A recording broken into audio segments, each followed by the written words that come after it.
refleksi pengalaman belajar, mata kuliah, pembelajaran berdiferensiasi, topik 1, teori-teori yang mendasari pembelajaran berdiferensiasi. Halo, saya Wulan, mahasiswa profesi pendidikan guru prajabatan gelombang 1, Universitas Pendidikan Indonesia, tahun ajaran 2022-2023. Review pengalaman belajar. Dalam mempelajari mata kuliah pembelajaran berdiferensiasi, saya bisa mengetahui cara menyusun kebutuhan peserta didik yang berbeda-beda di dalam kelas. Menjadi calon seorang guru tentu harus memahami seluruh jumlah peserta didik dengan berbagai karakteristik dan keunikannya masing-masing. Berdasarkan keunikan tersebut, guru bisa melakukan tindakan sebagai fasilitator dalam memberikan pemahaman materi kepada peserta didik dan memfasilitasi agar seluruh peserta didik dapat memproses sebuah ide atau informasi yang diperolehnya. Dan guru juga bisa mengarahkan peserta didik untuk mengembangkan suatu produk sesuai dengan kemampuan yang dimilikinya peserta didik. Pembelajaran berdiferensiasi membekali calon seorang guru dalam mempersiapkan atau membuat strategi pembelajaran yang tepat melalui berbagai diferensiasi konten, proses, produk dengan mengacu pada aspek kebutuhan peserta didik. Refleksi pengalaman belajar. Pentingnya mempelajari topik ini. Sejatinya setiap individu itu berbeda-beda satu dengan yang lainnya. Begitu juga peserta didik di dalam kelas, pasti berbeda antara satu dengan yang lainnya. Begitu banyak kebutuhan peserta didik yang harus dipenuhi. Tanpa disadari, setiap harinya guru menghadapi peserta didik dengan berbagai keragaman yang banyak sekali macamnya.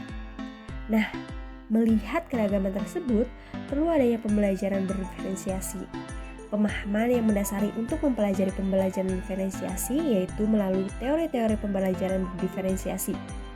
Topik ini membahas mengenai teori keragaman peserta didik, mengidentifikasi keragaman peserta didik, dan mengidentifikasi kebutuhan belajar peserta didik. Lalu, bagaimana cara mempelajari topik-topik? Pada mata kuliah ini diarahkan untuk memahami teori dengan berdiskusi bersama guru pamong, guru kelas, teman sejawat, dosen mata kuliah pembelajaran berdiferensiasi, dan observasi peserta didik.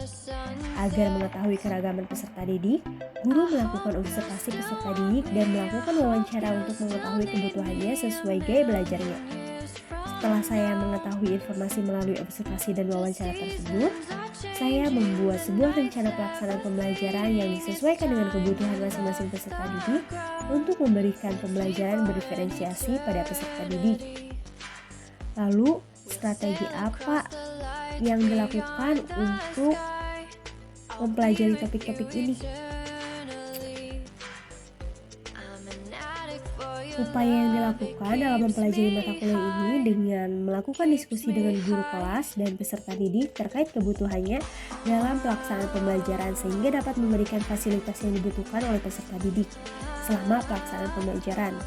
Dengan menerapkan rencana pelaksanaan pembelajaran sesuai dengan kebutuhan pembelajaran berdiferensiasi kepada peserta didik untuk mengetahui keterlaksanaan dan kesesuaian rencana dengan pelaksanaan di kelas. Artefak pembelajaran. Pemahaman bermakna. Melalui pembelajaran berdiferensiasi, memberikan pemahaman kepada guru untuk memberikan pembelajaran sesuai dengan kebutuhan peserta didik yang berbeda-beda. Kebutuhan peserta didik satu dengan yang lainnya tentu berbeda-beda juga, dan peran guru harus bisa memberikan fasilitas sesuai dengan kebutuhan peserta didiknya. Guru harus bisa memfasilitasi peserta didik sesuai kebutuhannya, karena setiap peserta didik memiliki karakteristik yang berbeda-beda sehingga tidak bisa diberi perlakuan yang sama. Thank you, jangan lupa like, comment, dan subscribe.